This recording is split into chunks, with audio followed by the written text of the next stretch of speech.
चूंकि उनके पास कोई प्लानिंग ही नहीं कि अगर जनता को हम पर भरोसा नहीं है तो कोई और विकल्प ढूंढे, लेकिन उस विकल्प से तो अच्छी नीतियों की अपेक्षा करें। नीतीश कुमार का तो कोई अस्तित्व ही नहीं बचेगा, कोई योजना ही नहीं है। बिहार विधानसभा चुनाव 2025 की तैयारियां जोरों से चल रही है। दरअसल आपको बता दें कि जिस तरीके से कांग्रेस को लेकर यह कहा जा रहा है कि कांग्रेस ड्राइविंग सीट पर अकेले बैठना चाहती है, तेजस्वी यादव का वो मतलब छोड़ रही है, तेजस्वी यादव को अकेले कर रही है। बाकी इसी मुद्दे को लेकर इस वक्त मेरे साथ जनसुराज से मनोज भारती सर मौजूद है और इनसे ही बातचीत करते हैं और इनसे ही जानते हैं कि इस साल के विधानसभा चुनाव को लेकर, इसके साथ ही जिस तरीके से ये खबरें चल रही है कि तेजस्वी यादव अकेले पड़ने वाले हैं और कांग्रेस ऊंची पड़ चुकी है, इसी मुद्दे को लेकर बातचीत करते हैं और जानते हैं कि ये क्या कुछ कह रहे हैं। सर, जिस तरीके से ये कहा जा रहा है कि कांग्रेस अकेले लड़ने की फिराक में है, तेजस्वी यादव को पीछे कर दे रही है,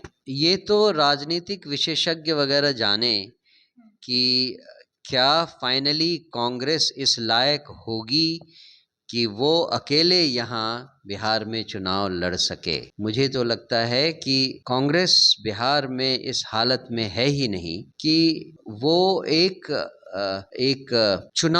आम चुनाव, बिहार में जो चुनाव है प्रादेशिक चुनाव, वो लड़ सके। और अगर वो ऐसा करते भी हैं तो मुझे लगता है कि वो गलत कैलकुलेशन कर रहे हैं, क्योंकि जिस तरह से वो एक पर्टिकुलर सेक्शन दलितों पर भरोसा कर रहे हैं, दलितों के समुदाय को इस बार बरगलाना या झूठे वादे करना संभव नहीं होगा। दलित समुदाय में सब लोग इस बात को जानते हैं कि कांग्रेस उनका भला कभी कर नहीं पाई और उनके पास कोई योजना भी नहीं है जिससे वो कांग्रेस दलितों का भला कर सके। इसीलिए मुझे लगता है कि इस बार उनकी दाल गलने वाली नहीं है। सर, लेकिन जिस तरीके से कांग्रेस तेजस्वी यादव के हर मुद्दे को चुरा रही है, पलायन जैसे मुद्दे को, उसके बाद गरीबों के बीच जाके बातचीत कर रही है, उनसे मिल रही है, चुराना ही केवल लास्ट स्टेप था जो कि बच गया है।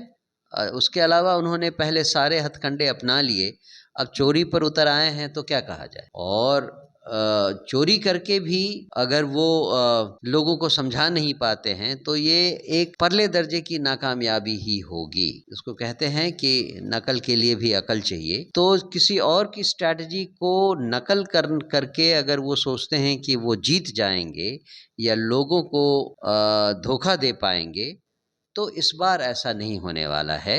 2025 का चुनाव पिछले सारे चुनावों से अलग होने वाला है, क्योंकि पिछले चुनाव में जनसुराज पार्टी नहीं थी, इस बार जनसुराज पार्टी चुनाव में आई है। तो इस बार का चुनाव जिस तरह से लड़ा जाएगा उसमें जनता को बेवकूफ बनाने का स्कोप बिल्कुल जीरो हो गया है। तो सर, जिस तरीके से इंडिया गठबंधन में टूट चल रहा है, इसको लेकर कहा जा रहा है, तो क्या इस टूट का असर एनडीए गठबंधन पर पड़ेगा? एनडीए गठबंधन अपने आप को थोड़ा और स्ट्रांग मानेगी। अगर इंडिया गठबंधन में टूट पड़ती है तो एनडीए गठबंधन को लगेगा कि उनका सिचुएशन बिहार में और अच्छा हो रहा है, लेकिन शायद वो इस बात को नहीं समझ रहे हैं कि चाहे कोई टूटे या कोई जुड़े, जनता इस बार अपनी सरकार, अपना मत, अपना मंतव्य खुल कर देने वाली है और उन सबों को नकारने वाली है जिन्होंने उनके ऊपर अब तक शासन किया है। तो सर, इस बार जनता का रुझान किस तरफ रहेगा? नीतीश कुमार को ही फिर से सरकार में लाएगी? नीतीश कुमार का तो कोई अस्तित्व ही नहीं बचेगा और मुझे नहीं लगता है कि उनकी पार्टी भी उस समय तक इस बोझ को झेल पाएगी। वो इस चुनाव के बोझ के तले दबकर बिल्कुल असहाय हो जाएगी। मुझे लगता है जनता इस बार खुलकर बदलाव चाहती है, बिहार में बदलाव आए ये वो चाहती है। और इसका मतलब है कि जो सरकार अभी शासन पर है उसका तो कोई अता पता नहीं रहने वाला है और बदलाव में एक नया विकल्प जो जनता हमेशा ढूंढती है वो इस बार उनके सामने है। उस नए विकल्प को साध कर रखने की जरूरत है और जनता भी इस बात को समझ लें कि अगर आप पुराने राजनीतिक दलों से ऊब गए हैं और उनके कार्यकलापों को समझ गए हैं कि वो किस तरह से आपके साथ धोखा करते आ रहे हैं, तो इस बार नए विकल्प को तलाशिए। नया विकल्प आपके सामने है। जनसुराज आपकी पार्टी है, वो जनता की सरकार बनाने वाली है। सर, जनसुराज पे जनता भरोसा क्यों करेगी?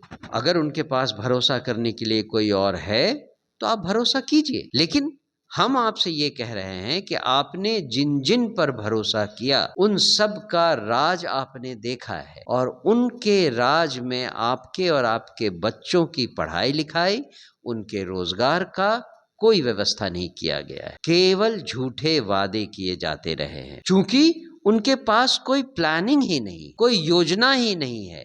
कैसे सारे बच्चों को शिक्षा दी जाए, अच्छी शिक्षा दी जाए और कैसे युवाओं के लिए रोजगार की व्यवस्था की जाए, उनको पता ही नहीं है। उनसे पूछ कर देखिए तो कहें कि हमें तो ये तो हो ही नहीं सकता है।